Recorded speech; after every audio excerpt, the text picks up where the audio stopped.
All right, let's start off by saying Barakatah, Ba'ashem Yahushai, Ba'ashem Rakakodash. Welcome to a live lesson. The name of this one is I Didn't Know Encouraging Someone to Do the Work Was Wicked.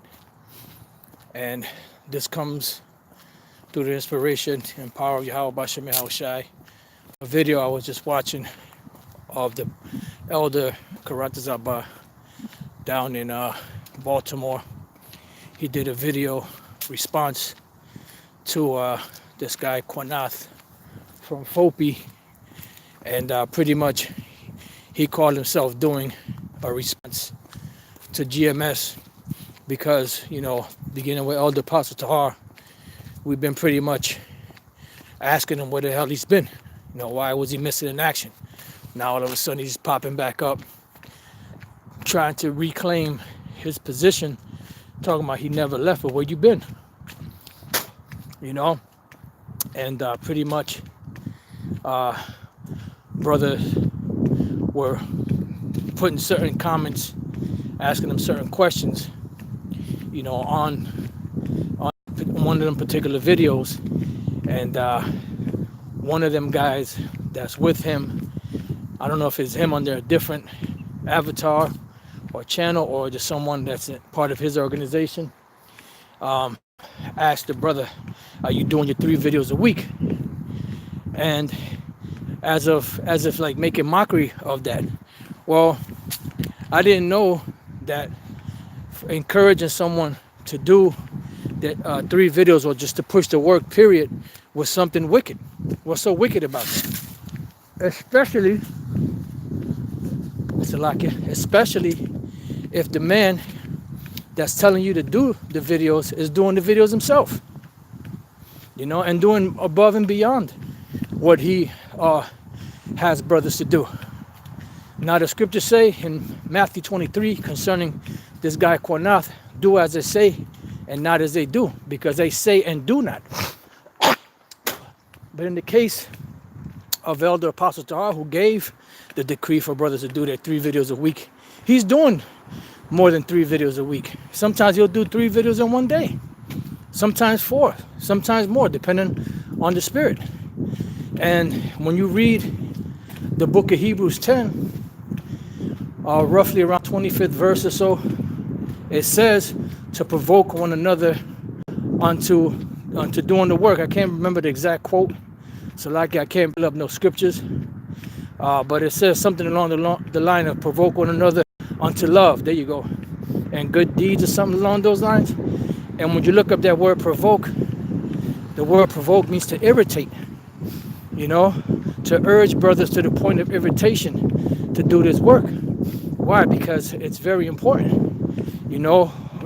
We're supposed to hasten these things. And if you're a leader, that should be your job, to push the men to do this work so that Yahweh B'Shem Yahushai can be glorified. What's wrong with that? What's wrong with that? I don't see nothing wrong with that. So, but this is what these guys do, like you put on the spot, you put on a hot seat. So in order for you to try to push the blame yourself, you try to bring up something else that somebody else does so that the attention can be taken off of you. Similar to what happened in the garden. When the Lord told Adam, what the hell did you do? He said, the woman, Lord, she, So he pushed the blame off of him and put it on the woman. She pushed the blame off of her and put it on that black Edomite in the garden, even though there were no Edomites back then. That spirit that was in that man that was called the serpent in the scripture came back later as Cain and then later as Edom or Edomites. All right, so they're constantly pushing the blame off of themselves to try to put the blame on somebody else. Instead of just fessing up and say, yep, I fucked up. I didn't have the minerals that it took, to finish the race. But now, I'm praying to the Lord Yahweh B'Shem Yahushai that he can have mercy on me and that I can get back in his good graces and just do the work and hope. There's always hope. But no, these guys, they come back or they leave, and their whole thing is about trying to destructure the very doctrine that woke them up to the truth so that they can feel better about themselves of leaving, you know. In his case, he left, and then he so-called came back. So now he claims he never left. He's still teaching, but now he's changing the doctrine. Well, scriptures say, mark them which cause division and offenses contrary to the doctrine that you have been taught, and avoid them. Why? Because they are serving their own belly. At the end of the day, the majority of these guys out here that are in the spotlight, that are trying to so-called push this word, they're doing it for vainglory. They're doing it to serve their own belly. They're not doing it because out of the sincerity of their heart for Yahweh Bashem Yahweh Shai. As the Apostle Paul said in the book of Philippians, that some teach Yahweh Shai of contention, not sincerely. You know, so you have guys out there that are not teaching this word sincerely. You know, it's all about them. You know, and how do you know? The scriptures told us, you shall know them by their fruits. You know, and they're not bearing any fruit.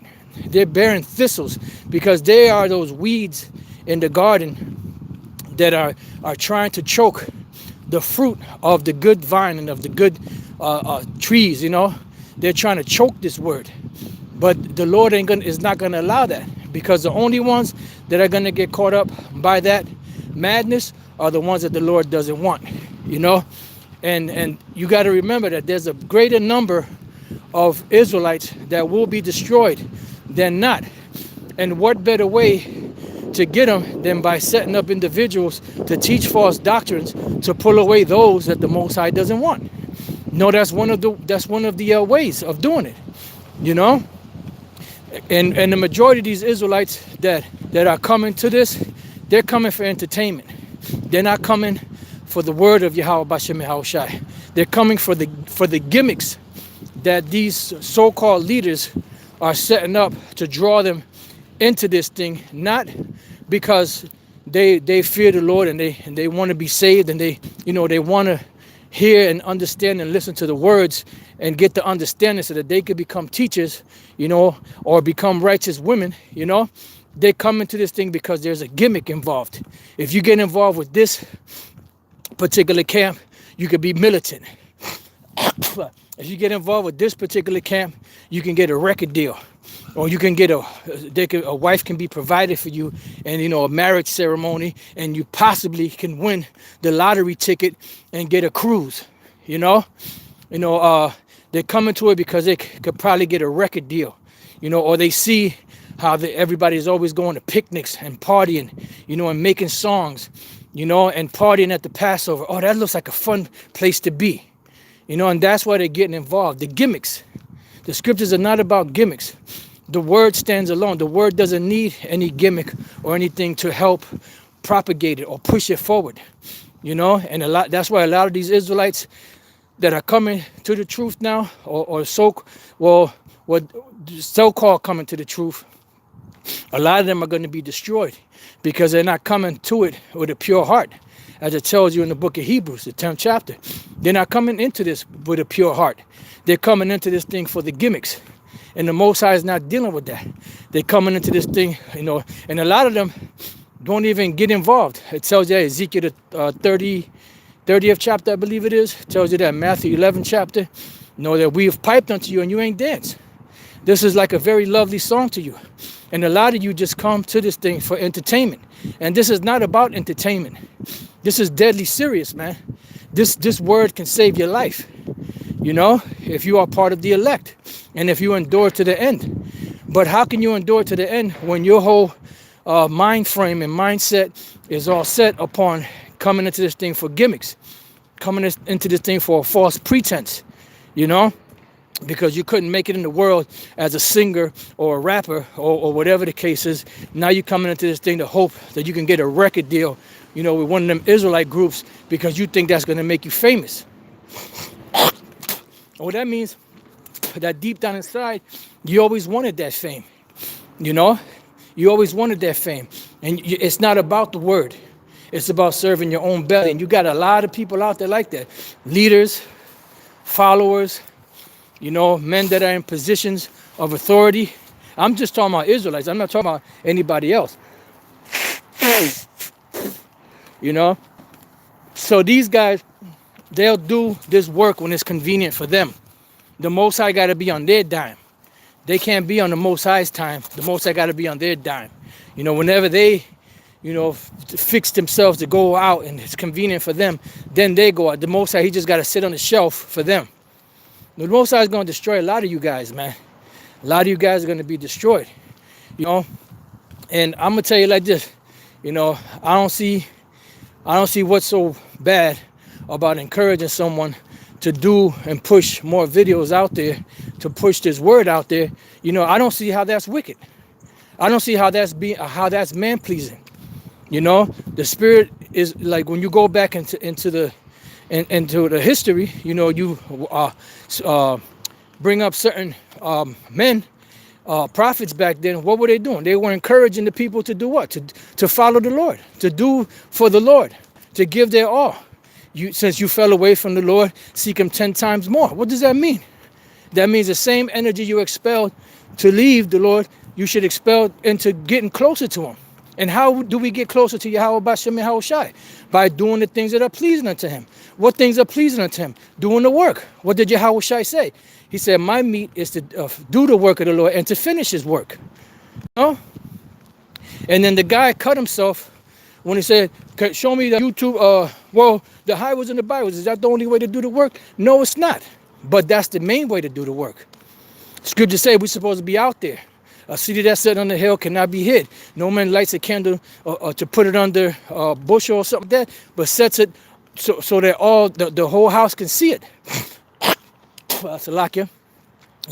So our job is to push this word out there so that the people can see. Why? Because that is the very way that this word is going to seal the elect. The scriptures say that at the very last thing that's going to be happening before the Lord comes, outside of the microchip, which is the mark of the beast being implemented in World War III, is what? That this word was going to go out throughout the four corners of the earth and gather Israel. Said that the books would be open in the firmament of the heaven, so they could see all together. So how is that going to happen if you are nowhere to be found and no one can see you? Thine eyes shall see thy teachers. What does that mean? But you have these individuals that are serving their own belly, and people out there that are mesmerized and tantalized by these guys. I mean, GMS hate, man. They always say that, but you know what? That's all right. That's all right. Because they would have said the same thing about Yahushai. If Yahushai was here, not bragging or boasting, he would be with great millstone, and it's not bragging or boasting. It's just the truth, and they would have a problem. If Yahushai was here right now in the flesh today, they would have a problem with Yahushai. You too rough, you say things too cut and dry, it can't be that easy, they would have a problem with the Lord. Why? Because they hate the Lord. That's why Yahushua cursed them wicked Pharisees in the mouth. He said, you seek to kill me because my words have no place in you. And these words that are being spoken, this truth, has no place in these individuals. That's why they have to go about changing the doctrine. That's why they can't continue in the things which they've learned. Because the word is too pure. And it doesn't fit in their vessels. Wisdom of Solomon? Excuse me, Wisdom of Solomon, it says that wisdom enters not into a malicious soul. So person that is unlearned, a person that is not meant to get this truth, this pure truth, is not going to remain with them. So they have to come up with gimmicks. They have to come up with the so-called faults, of these men, to try to draw away people away from the truth and heap disciples unto themselves. And that's what it's all about, They could say different, but through the Spirit we know. That's what the scriptures say. The Spirit speaks expressly, and it tells us of these things. It tells us about these men. And you have to have all different types of examples. The parable, I believe, Matthew 22, where the wedding was prepared, and the Lord told to go gather, the guests. What happened? It said they gathered some good, some bad. So you have to have these different examples of the good guests of the wedding and the bad guests of the wedding. Yahushua also said it is impossible, but that offenses must come. But woe unto that man by whom the offense cometh. It were better for him that a millstone hung around his neck and he drowned in the deepest part of the sea.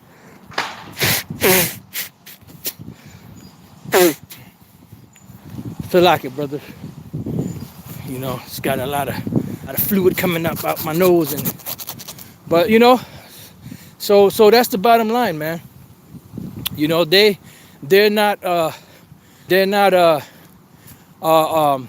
well, they are examples of the bad guests. You know, the bad guests at the wedding, and the wedding, and there are preparations going on, and there's cuts going on, and also this is also a rehearsal. When a director sets up a movie, an idea, and he sets up a script, he also sets up what? Auditions. Now, when people come to audition, a whole bunch of people come to audition. Now, does that director or producer, do they hire everybody that comes to audition for them? No. Some people get cut. Some people might be there for a little bit, and then somebody else will come up that has better potential for that role, and guess what? That person will get either cut or they'll be put down to another position or another role. You see? But it's up to the producer and the director of that movie to set up and choose to put in position the people that came to the audition in the positions that they want them in. You see? The same thing with the Lord. The Lord is the ultimate movie director, and this is the audition that's going on right now. This is the bidding into the wedding, and the wedding is about to go down. When Yahweh Shai comes back, that's when the wedding is going down. Right now, we're going through the rehearsals, through the auditions, and you have guys that are getting cut. Well, excuse me. You know, also in any sport you go to, you have tryouts. You know, they have to, try out to see, who's going to be best suited and best fit for this particular position. Now, you may have second strings and third strings, but ultimately you have those that get cut, period, and don't make the team. So we're rehearsing so that we can make the team. But you have these other guys that didn't make the team. They got cut a long time ago, and they're still trying to come back, but they're trying to come back with other gimmicks. And the best way that they can combat, their leaving is, that you do your 3 videos a week. And like the elder Karatazaba said, I'm not going to entertain that because I'm not worried about 3 videos a week. And I understood what the brother said, that he's not worried about 3 videos a week. Why? Because he's doing his 3 videos plus more. The Spirit of the Lord got him where he does make videos on a daily. And if he could do more, he would. Which sometimes he does. Talaki, brothers, for all the... so that's the bottom line, man. So I didn't know that encouraging someone to push the word and do this work was wicked.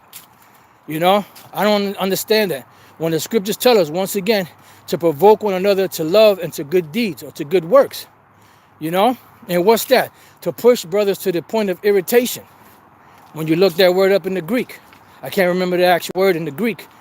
I'm not a Greek expert, but that's what it says.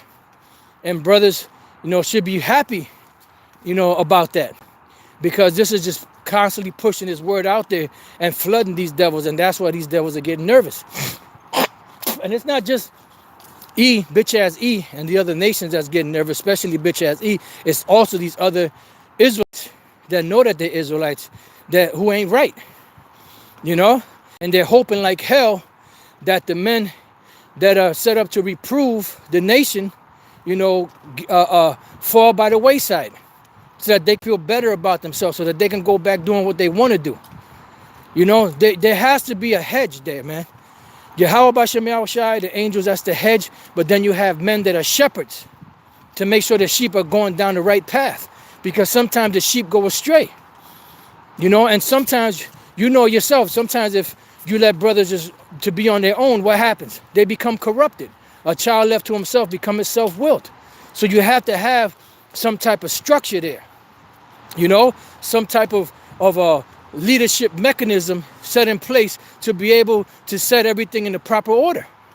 And when things are wrong, you know, got to deal with it.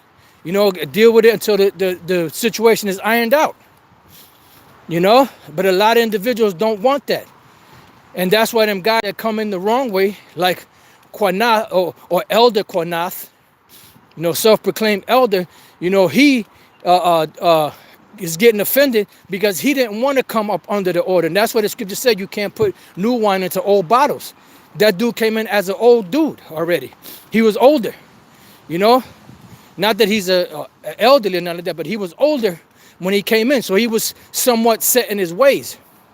So he didn't want to come up under any order. So but what he wanted to do is he saw the fame, you know, he saw the word, and he wanted to get the word so that he can get that, garner that same fame that he saw other men have.